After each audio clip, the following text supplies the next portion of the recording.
After knowing about the sum of products and product of sum expressions, we have come to the understanding that these are not minimal expressions. So we have some non-minimal expression with us, and if we uh, start to implement these in logic circuits, what we'll get are uneconomical circuits because they will be using more number of logic gates than required to implement the same truth table. So the truth table is actually the problem given to us. So for this particular input sequence, this is the output that I desire. So I can build so many different types of circuits. So what type of circuit I should try to make? I should try to make the most economical circuit because it will utilize the least amount of hardware that would be required in order to realize that particular truth table. Okay, physically realize that particular truth table. But if I am using the non-minimal expression as found out from the canonical sum or canonical product for product expressions, we would be building uneconomical circuits. So this is not what we want. So we need to do some minimization or simplification of these expressions, and we can do that using the Boolean theorems that we know of. However, it can also be done through something called the Carnot map, which we will be understanding in this particular lecture. What Carnot maps are and how they are used to simplify expressions, Boolean expressions. So some differences, Boolean theorems, they the application of Boolean theorems basically depends on the skill of the individual.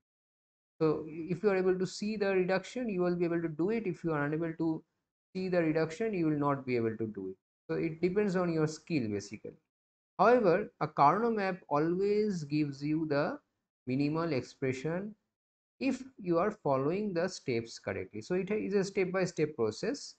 So if you follow the steps correctly, you will always get the minimal expression. That is guaranteed. However, if the number of expressions, number of variables become large, then the Carnot map loses its feasibility of application. So even for 5 here, I'm saying for 5 variable, it is it loses feasibility more than 5 variables. But for 5 variables also, the visualization, it can be done. It can be done, and there can be problems based on that. However, you will find that it has a bit of visualization difficulty. You have to have your imagination a bit stretched. However, for Boolean theorem application, you can apply it to any expressions of any number of input variables. So these are the basic points of difference, and let us now go into the Carnot map. But just before going it, I wanted to show you the roadmap actually. So what happens? You can be given a function truth table, or you can be given a logical expression or a logical circuit. The circuit itself could have been drawn to you, and you are expected to generate a simplified circuit. Okay, so from the function truth table, you can draw the K-map. If you are given a logical expression, you first have to come to the function truth table, and then you have to draw the K-map. If you are given a logical circuit itself, you can get the logical expression based on that circuit. You can actually derive the logical expression by looking at the circuit, right? You can build the different expressions that are actually going on and finally forming the output. So the logic expression can be built up by looking at the circuit, and then you can form the truth table, and then you can go to the Carnot map. So depending on which at what level your problem has been posed, you may have to go through several different pre-steps before going to the K-map simplification. So that is what I wanted to highlight here. Now once you have done the K-map simplification, you will get a simplified logical expression directly that would be minimal in nature. and the function truth table will remain the same. Basically the function truth table will remain the same, however your logical expression will be different, it would be a minimal one, and from that you will get an economical logic circuit. So let us now look at how we are drawing up Carnot maps. So here you see, first you have to draw up a chart like this, it is like a table. So given the number of inputs we have, so we are doing it for 3 inputs, because 2 inputs are basically the gates, we all know them. Okay, so the problem comes starting from the 3 input. So the 3 input, if we have a 3 input ABC, then we write the inputs like this, we club A B together, and we can form these in the horizontal thing. We can make the AB inputs come into the columns, and the C input comes as the rows.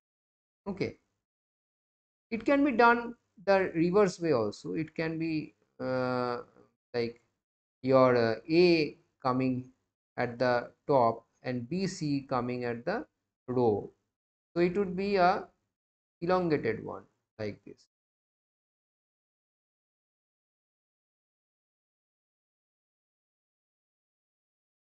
A will be 0 and 1, and B will be 0 0 0 1 1 1 1 0.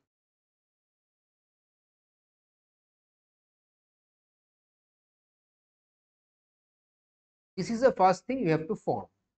So this way is also correct, this way is also correct. So anyway you can do it, but be careful to keep the input variables in order. In order means you should not have you should not put B like, you see, you can also say that okay, I can write it like B A C. This is also okay, you can actually do that, but this will lead you to some problems when you are actually trying to build the K-map. Okay, so it is always advisable for our own simplicity to write down the variables in order. So A, B, C is fine. Also you can write A, B, C, that is also fine. This is also fine. A, B and C here, that is also fine. And also A alone and BC together, that is also fine. Okay, you should always be write it in order, either reading from this way to this way or reading from this way to this way. Some order should be maintained. So here we have written down it in order, and that is the first structure of the K map. One thing we are noticing here, that the sequence is not in the order of the decimal numbers. The sequence is not in the order of normal binary. That means this sequence is in the order of gray code. If you go back to your gray code table, you will find that 0 0 then 0 1, then 1 1 comes, and then 1 0 comes. There is a reflection, you can observe the reflection, 0 1 1 0 0 0 1 1. Okay, 0 1 1 0, that is the reflection, 0 0 1 1. Okay, so this is in gray code. This you need to remember. So what we are actually doing is we are being careful that at every column, at every adjacent column or even in adjacent rows, we are changing only one variable at a time. We are changing the value of one variable at a time. So here, from here to here, we are changing the variable v, the variable b. From here to here to here, we are changing the variable a only. B is not changing. Again, from here to here, we are changing the b. A is not changing. So only one variable is changing at a time. That is the specialty of gray code also. So now, what we do next, we generally try to form the SOP expression, sum of products. Sum of products expression we need to, we mostly we try to formulate that. So what we would do, we would write down the ones, write down the output of 1 in this vacant cells corresponding to the input sequence which is producing that 1. Let's see this. So you observe the truth table at your left and the Carnot map, the cells being filled up. So here you observe that I have filled up only those input sequences for which the output is 1. I have not filled up like I have filled up with 1 only those are input sequences which are 1. I have filled up with 0 those input sequences which are 0. Okay, that is what I have done. Going ahead, actually you will see that when I am trying to form SOP, I will not write these zeros anymore because the ones are what I am bothered with, not the zeros. But in this particular starting example, I am writing all the I'm simply filling the cells up with the corresponding outputs that are getting formed. Let us check one.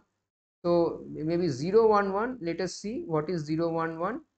So 0 1 and 1. So corresponding, you see corresponding cell is this. So 0 1 column and 1 row. The corresponding cell is 0. So 0 1 1 is 0. So in that way you have to fill up. You have to look at the inputs and with the corresponding corresponding output for that particular input sequence, you have to fill up the Carnot map. So that is the first step to be done, filling up the Carnot map. Next you observe that there are these red marked ones. I have marked them as red. What I would like to actually give you as an observation, but before that we will do a simple simplification using the Boolean theorems that we know, and we will like assure ourselves that the Carnot map is also leading to the same thing. So if you formulate the SOP expression by looking at the min terms and then collect some min terms together like this, these min terms can be collected a c b dash, sorry, not this one. We what can be collected is this AC B dash and ABC. This can be collected. Okay, this can be collected. So we can collect this together and B plus B dash is coming out common.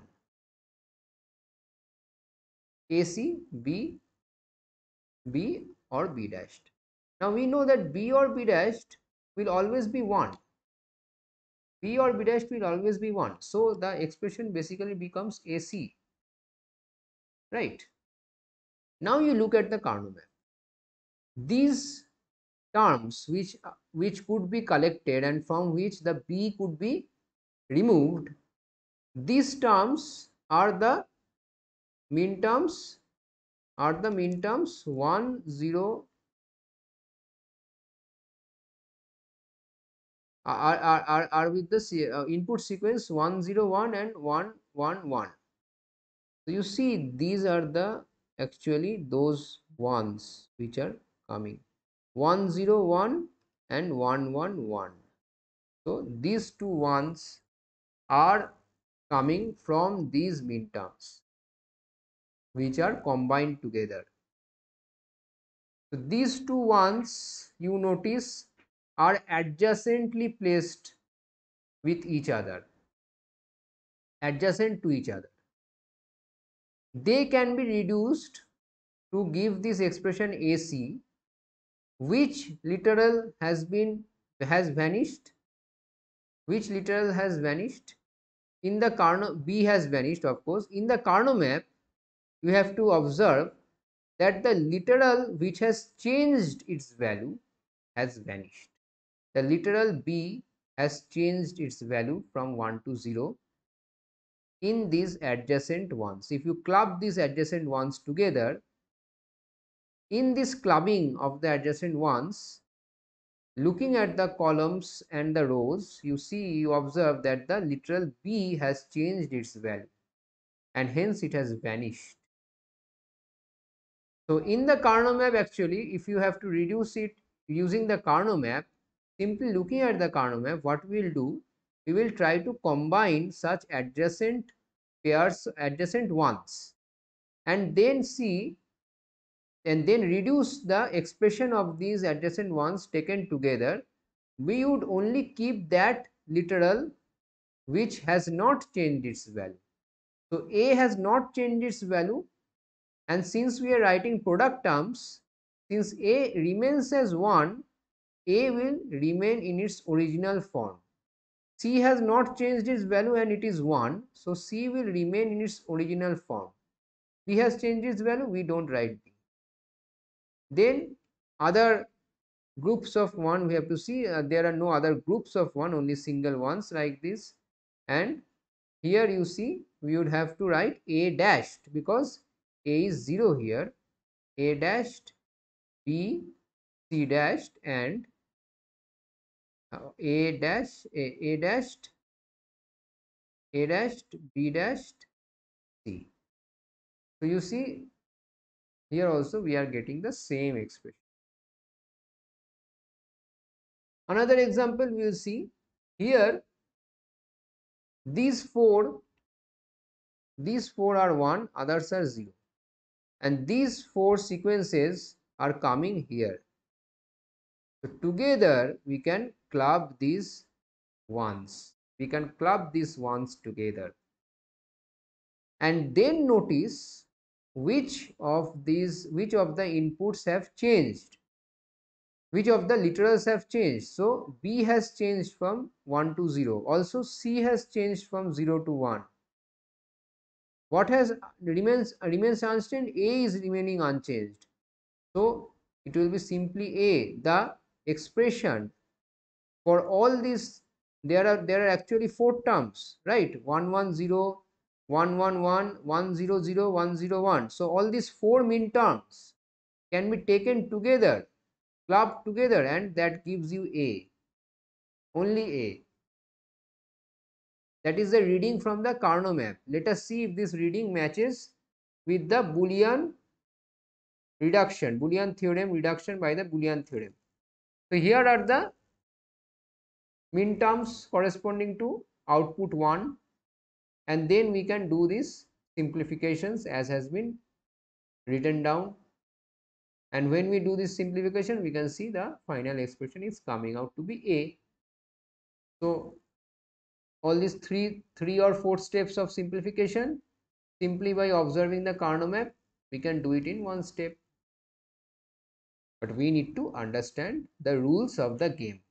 So the rules of Karnaugh map we need to understand. So right now what we are trying to see is that there is some, we have discovered that there is some idea of adjacent ones, but it is not very well formed. What exactly we need to see, how exactly we need to go ahead, all these things have to be clear.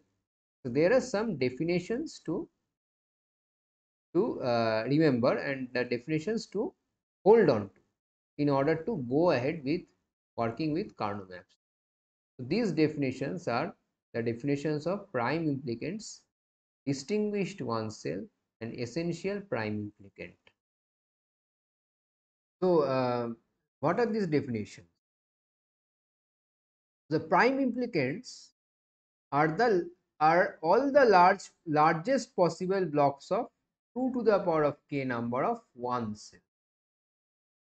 Okay, let us see the example here. So we can populate the Karnaugh map with ones and zeros. So whichever output is 1, we write that output for that corresponding input sequence, and we write 0 elsewhere. Now if we are working for finding out the sum of products, so if you are wanting to reduce the sum of products expression, you are only concerned with the ones, the min terms which are 1. So you can write only the ones, no need to write the zeros. So this is a 4 variable Karnaugh map. So notice how it has been laid down, A, B, C, D. So that is so what are the prime implicants? Prime implicants would be the largest possible blocks of 2 to the power of k number of I cells. K can be any number. So it can be actually 2 to the power of 0, which is 1. So only one isolated one cell is also fine, like we saw in the previous example. It can be 2 to the power of 1, which is 2. It can be 2 to the power of 2, which is 4. 2 to the power of 3, which is 8, and it can go on depending on the actually the number of inputs also. But normally you would find up to this 8. So now these are the prime implicants. So here you can see that here I can combine these 4 together, and this forms a prime implicant. Largest possible, please note that largest possible blocks. It's a block, it's not a like, it's not like a flag like this. So you can combine these together to form so let me just change the color here. So I will, what I want to say, 2 to the power of k. Okay, so let me see, these are 4 and 4, 8. So you may be tempted to combine all these together, but this is not forming a block. Okay, by block I mean a rectangular block. This is not forming a block. So what is the correct pi? This one is a pi. This one is a prime implicant.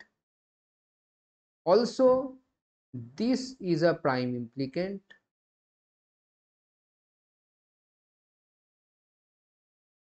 Okay, this is also a prime implicant.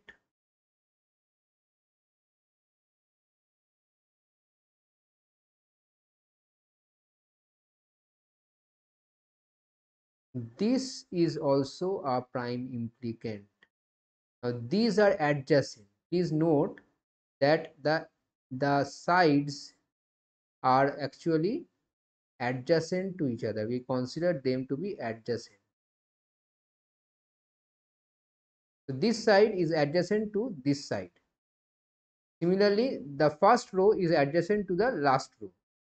Okay, so these can be taken together. Now there is another prime implicant which I have missed, this one.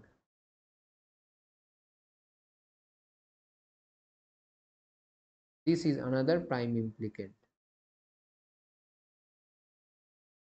Okay, so many prime implicants we can identify within this Carnot map. So the identification of all the prime implicants is the first step. Now you can ask me, why sir this one was not taken? So maybe you can be tempted to say that this is also a prime implicant, but no, because this block is already covered in a larger block. So what is the term here used? Largest. The largest possible block is the prime implicant. So if there is a block included within a prime implicant, that does not become a prime implicant anymore. The prime implicant is the largest possible block. So this blue one is not a prime implicant. Okay. So then what we have to figure out? We have to figure out the distinguished one cells. The distinguished one cell is a one cell covered by only one pi. So you will see, you have already noticed that some of the one cells are covered by multiple prime implicants, like this one, like this one.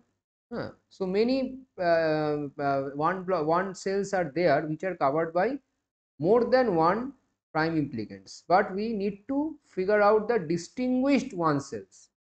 those ones which do not have more, which have only one prime implicant that is covering it.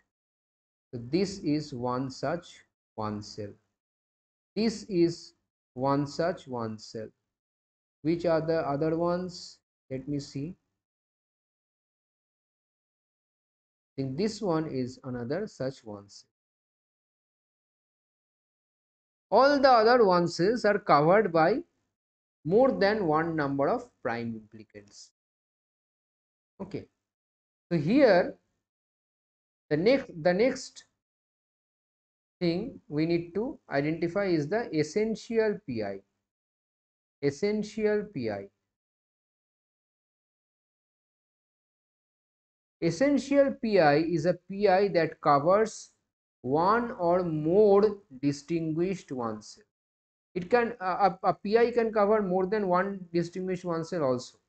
However, if it covers at least one distinguished one cell, it will be a essential pi. That is essential, that you need to consider. Okay, that is essential. Which are the essential PIs we are getting? The essential PIs are we are getting this one.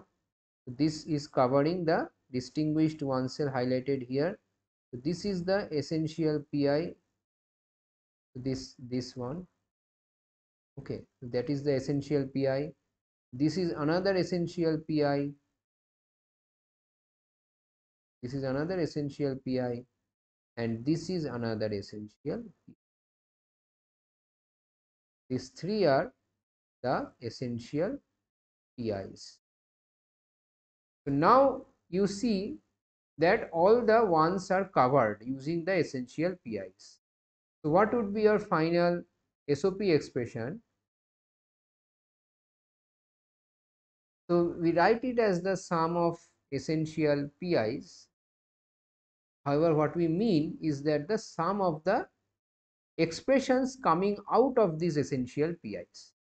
So what is that? What are those expressions? We have to individually look at these essential PIs and find out that expression. So in this particular essential PI, in this particular block, let me choose the highlighter now and highlight with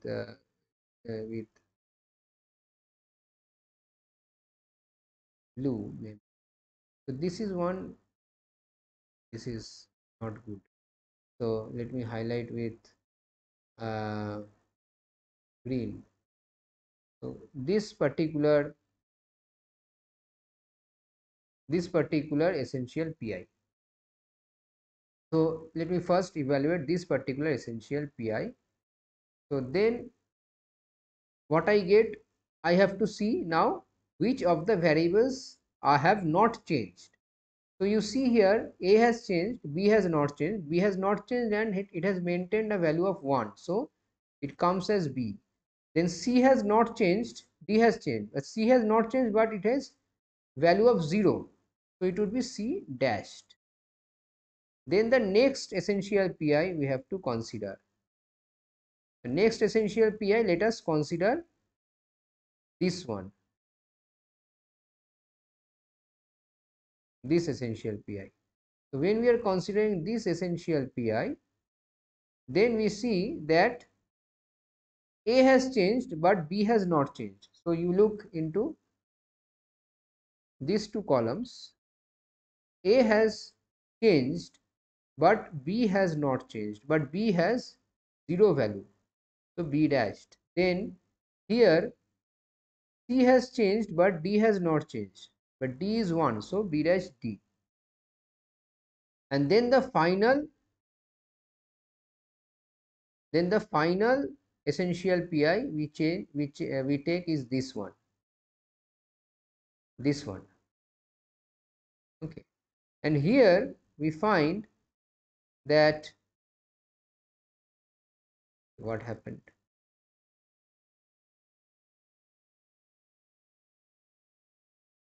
Okay, yeah. So we find that A and B both have not changed and they have maintained a value of 1. So AB. and C and D both have changed over these rows. Both C and D has changed over these rows. Both C and D has changed. So C and D will not be written down here. It is only AB. So this is the FSO. This is the sum of products, and this is minimal in nature.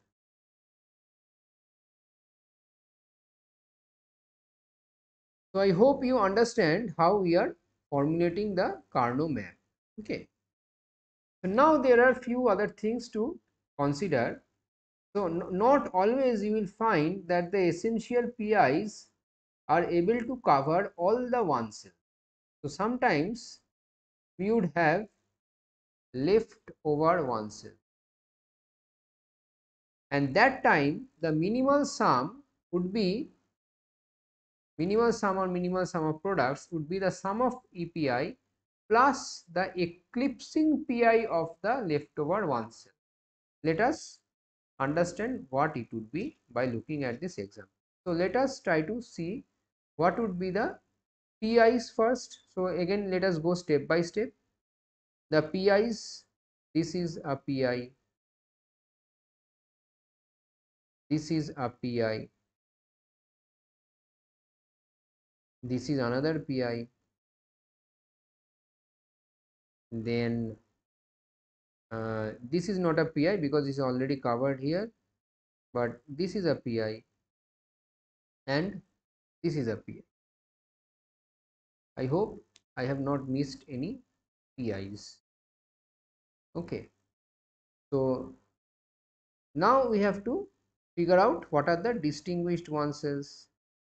So distinguished one cells are this, only one PI covering this one cell, then this, then this. These are the distinguished one cells. That means my essential PI, if I mark my essential PI with green, these are my essential PIs. This one, this one, and this one. So the first step is to write down the expressions coming out of this essential PIs. So taking this one first, we notice that A remains unchanged but it is 0, so A dashed. Then C remains unchanged but it is 0, so A C dashed.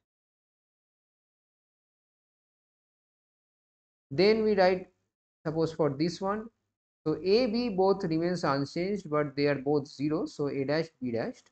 C and D has changed, so we don't need to write them. Then the third one, we write this one. Here A, B has both remained unchanged and 1, and also we see C is also unchanged and it is 1. So in this C is also unchanged. Only D has changed. So this, but there are leftover ones. This is the leftover one cell. This is the leftover one cell. Okay. So in this, so this leftover one cell have to be taken care of by what? By the eclipsing PI. What do we mean by the eclipsing PI?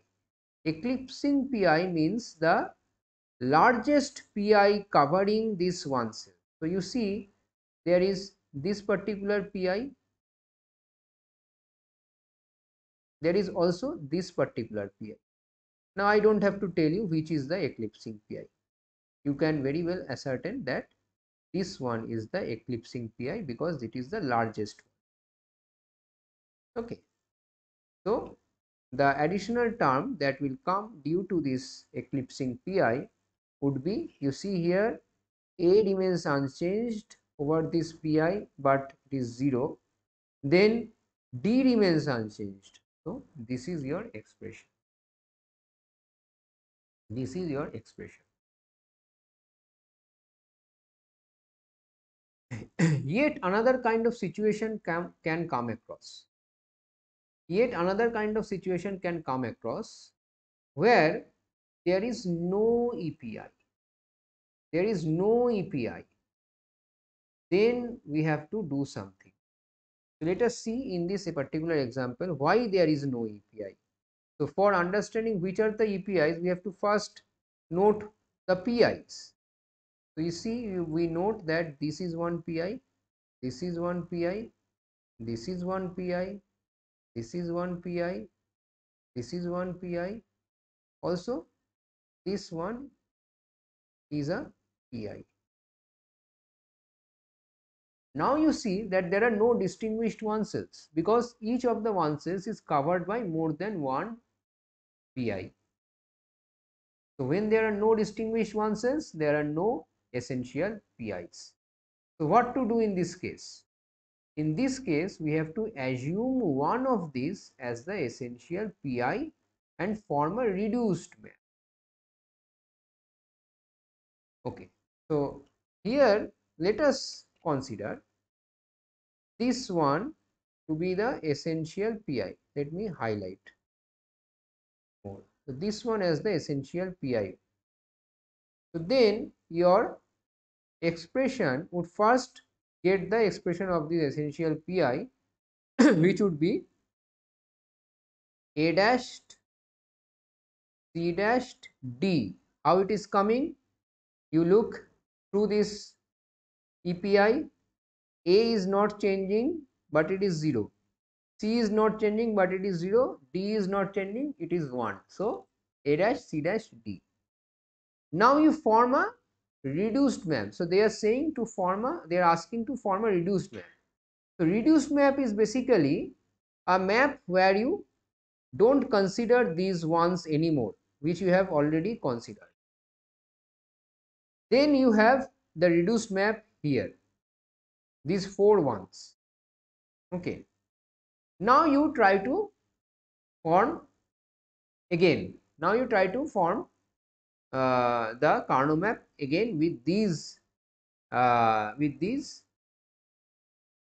one cells. So now you have this as your one PI, this as another PI, this as another PI, and you can very easily see that this one is a EPI and this is a EPI. Now in the reduced map, because the distinguished one cells are here and here. So now you write down the expressions. You for this particular one it would be A B dashed D, and for this particular one it would be B C D.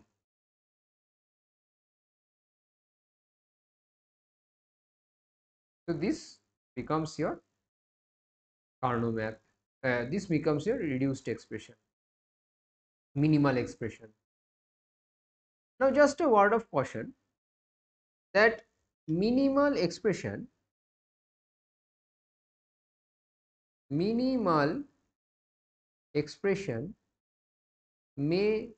not be unique. This is very important to keep in mind. Minimal expression may not be unique. This actually depends on the exact problem given. In some problem you have some options for choosing the EPI or choosing the EPI. So you can choose one of the EPIs and another becomes redundant. So maybe like in this example, so this is not a complete example actually. Supposing that this when you are doing the eclipsing PI of the leftover one cell, you uh, just for the sake of considering an example, you suppose that both the eclipsing one cells are of the same size. Okay, you can come across these sort of examples. So both the eclipsing ones are of the same size. So if you choose one of them, you don't have to choose another the second time, right? You have to choose only one of them. So you can choose one of them, your friend can choose another, and depending on that, your expressions will turn out to be different. But both the expressions will be minimal, because both the terms, whether you have chosen one API, another have chosen the other API, but the number of terms coming out of those API will be same, because their size is same. Okay, that's why the number of literals present in that term will be same. So the total number of literals and the total number of terms utilized in this, in the final expression, will remain same. That's why, and that will be the minimal number. So they are both minimal expressions, but they will not be unique. So this type of uh, this type of expressions can come into picture. This type of expressions can come into picture. Okay. So I guess I have an example here only in this particular example. Yeah. So let us see. So this is one example that has come by going through this process as we have described. So let us remove all these things, and I will try. I will form the APIs differently. So knowing that these are my APIs, so I have already I already know which are my APIs, and I know that there are no APIs. So I will choose this as my API. I will begin with this. So when I begin with this, you will see that the first expression will be A, C, D. This is the first term. Then in the remaining four, so now I will form the reduced map where I will neglect these two ones, and I will see the remaining four ones.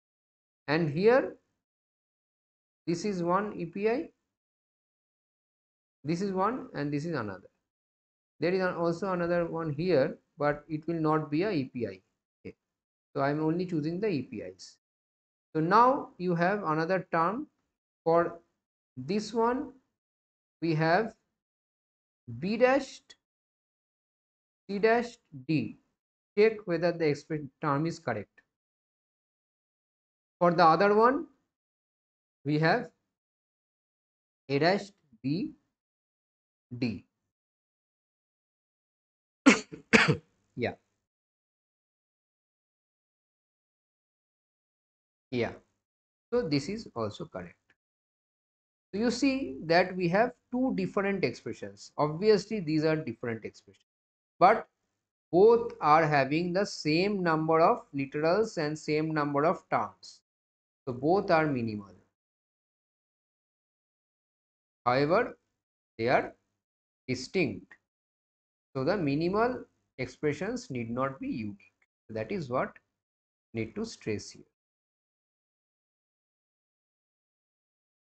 So next we come to the situation where we have something called the don't care. You see, you observe the don't care here.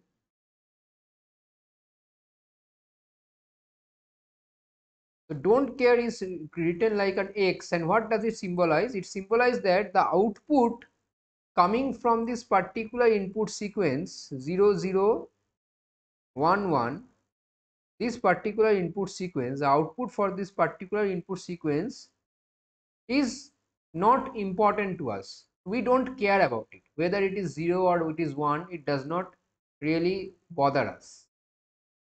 That means what? That means we can take it as 0 or you can take it as 1, and we will take it in such a way that we get a minimal expression. So we have something in our hand. We have a freedom to choose, and we choose the don't care in such a way so that we get a minimal expression. So if by choosing it to be 0, we get a minimal expression, we choose it to be 0. If by choosing it to be 1 we get a minimal expression, we choose it to be 1. So it is in our hand. So now you will see that when we have don't cares in a truth table, then situation becomes a bit different, and we have to be careful in order to include or not include the don't cares in our PIs. This is what we need to take care in the first step.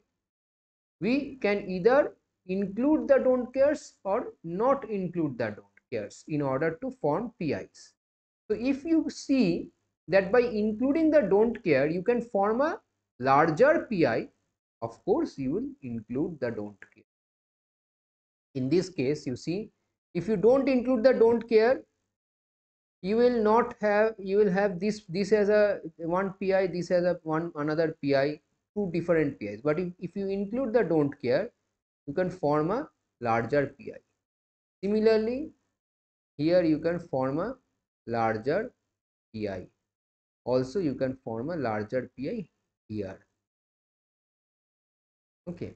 If you had not included the don't care, then all these would be very fragmented, smaller PIs. But now you have a larger PIs, that means you will have a minimal expression. Okay. So let us see which would be the, so we have to first figure out what are the EPIs. So the distinguished one cell, this is one distinguished one cell, so this is one EPI. This is one EPI. And this is one distinguished one cell, so this is one EPI. So here all the PIs are EPIs actually. This is another distinguished one cell and this is another EPI. So all the PIs have become EPIs. Let us take this one first. So now what is the expression? The expression is to look at the which of the variables have not changed and what is its value. So A dash D. Then I choose this one. So for this my B has not changed but it is 0 and my D has not changed, it is 1. Then this one here, both A and B have changed over this EPI, but C and D has not. C and D. So this is the expression.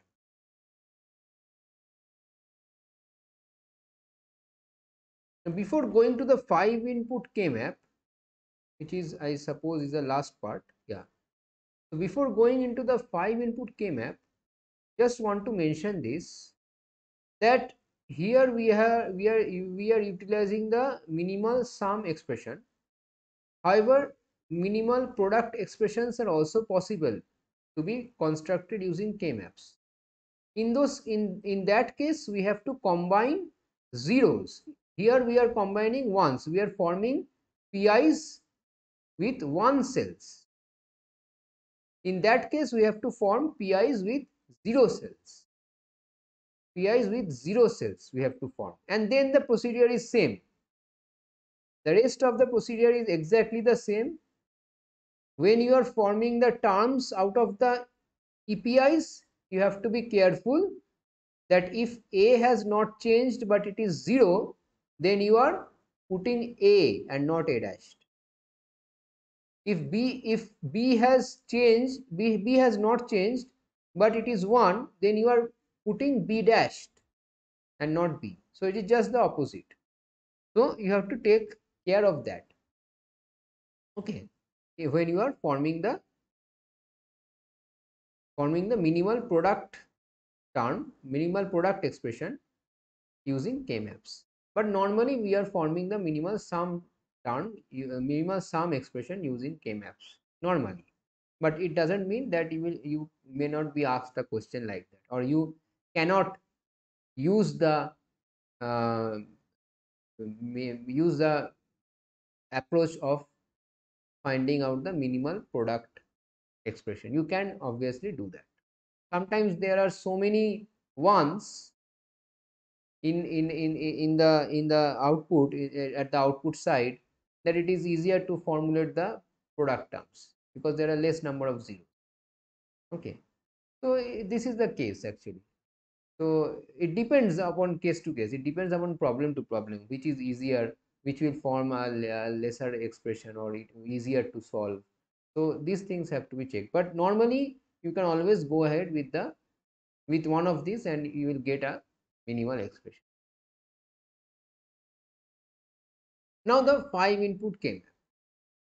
So the 5 input K map is basically two 4 input K maps which are reflections of each other.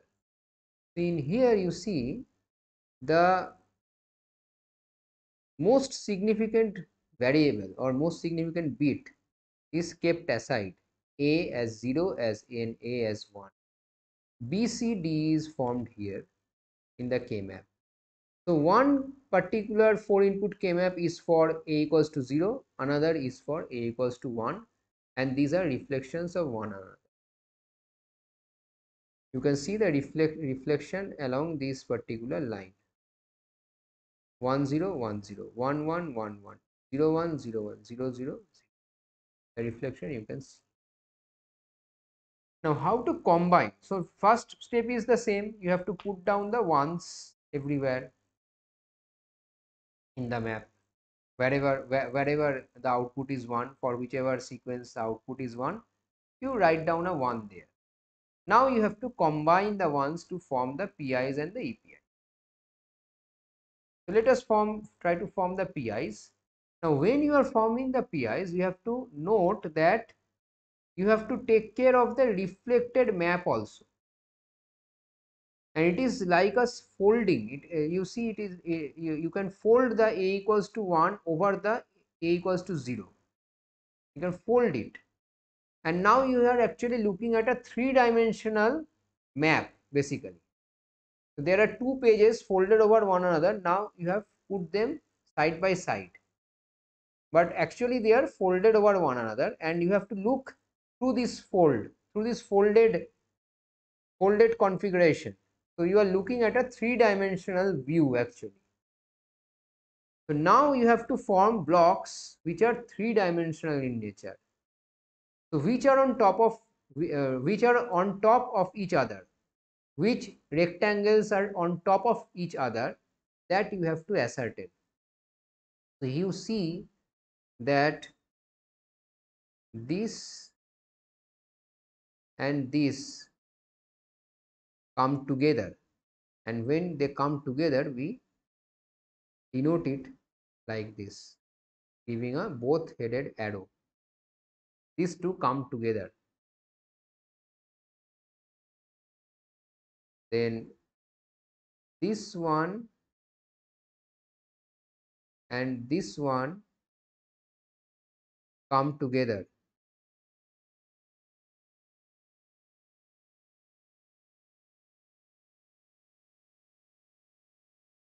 What else? Sorry, these don't come together. Sorry, these are not reflections. This and this would come together. This and this would come together.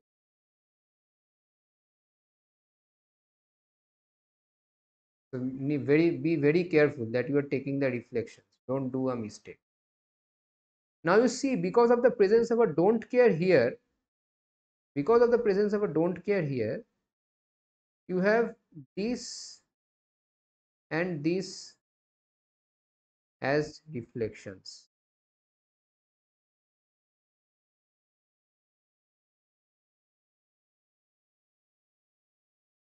Then this and this are reflection. So but you have to have 2 to the power of k number of 1 cells, right? So this this is wrong. What is wrong? I am doing it with red color. This is wrong. This one and this one is not correct. So this is wrong because it forms 6 number of ones, but we need to have 2 to the power of k number of ones. So what is correct? So let me remove this. The correct one would be, with green I will do, the correct one this one and this one. These two come as a reflection. Any other reflections? I cannot see other reflections which are PIs.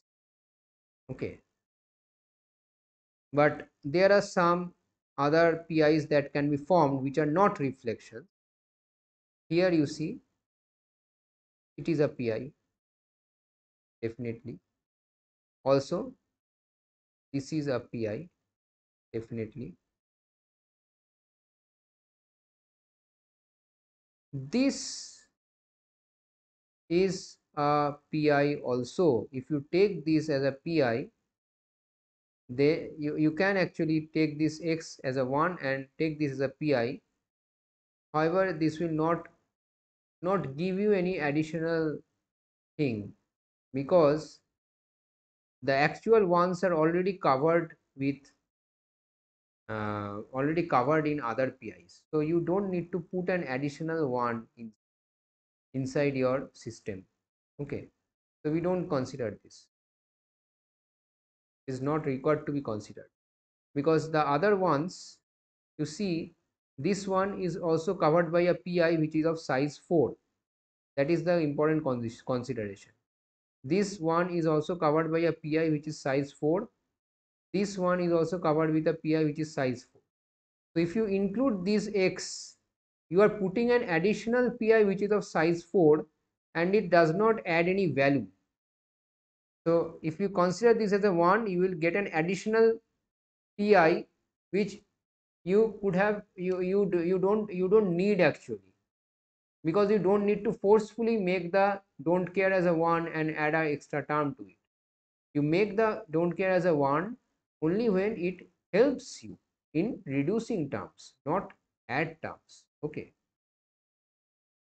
now you have to really see which are the what is our which are the EPIs. So first is EPI. So now you look at the distinguished one cells. So distinguished one cells, this is a distinguished one cell, then this is a distinguished one cell, this is a distinguished one cell, then this is a distinguished one cell, this is a distinguished one cell, this is a distinguished one cell, this is a distinguished one cell, this is also a distinguished one cell.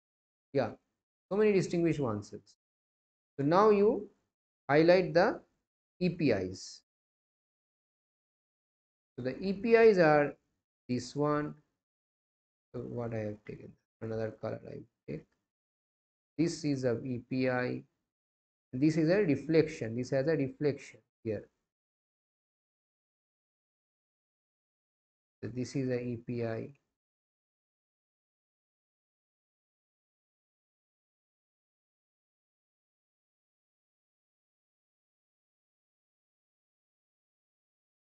Then this is a EPI.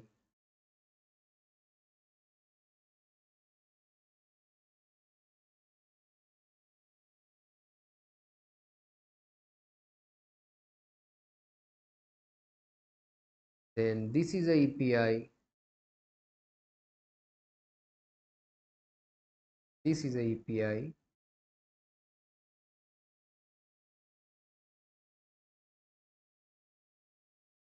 This is a EPI with a reflection here.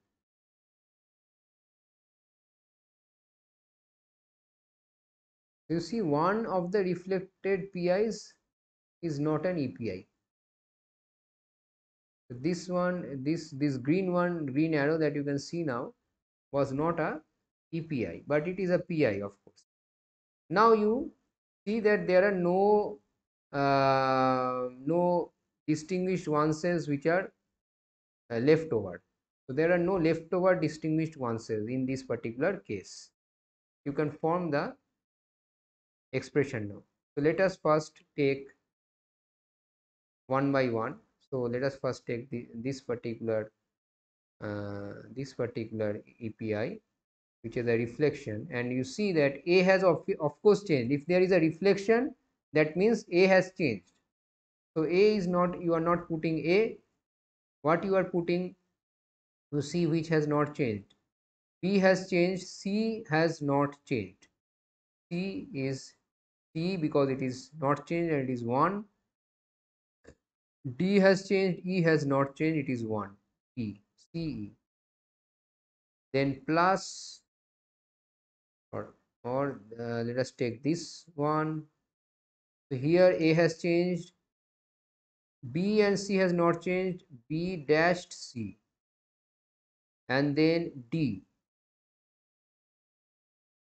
Next, all the deflections you first take.